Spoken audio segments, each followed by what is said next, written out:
大家好，今天我们给大家带来的是 AYANEO Pocket DMG 的拆机。机器关机后，首先我们需要拆卸掉机身背面的6颗螺丝。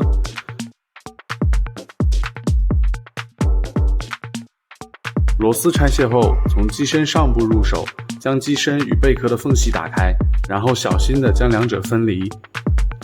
我们来到机身内部，先卸掉电池支架的3颗螺丝。由于电池模组的排线在机身中间部位，所以我们将模组以输液形式翻开。在电池支架下方则是主板的副板区域。翻开模组后，依次分离主天线、喇叭排线、滚轮键 FPC、TF 卡 FPC、摇杆排线等肉眼可见的排线接口。接下来拆卸固定喇叭的螺丝，其中部分螺丝被电池模组覆盖，拆卸时需注意观察。取下螺丝后即可取下喇叭模组。需要注意的是，由于喇叭信号线从散热模组下方走线，此时还无法将喇叭完全分离。将扬声器取出后，即可腾出拆卸散热模组的空间。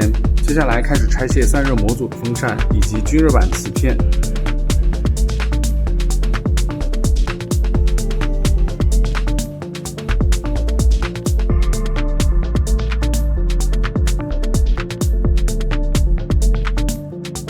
将散热模组取下后，就可将电池的供电线断开。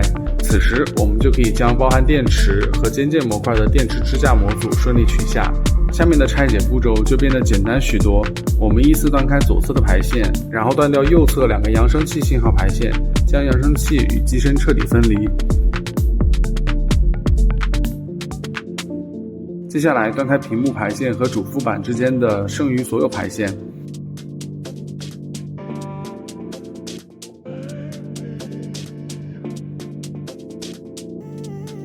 接下来卸下固定副板的螺丝。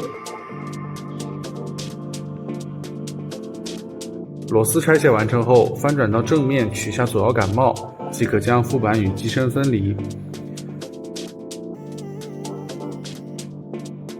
取下被副板覆盖住的所有键帽，断开触控排线，断开触控模组排线。拆解到这里就全部完成了。一起来欣赏一下 AYANEO Pocket DMG 精巧的内部结构设计吧。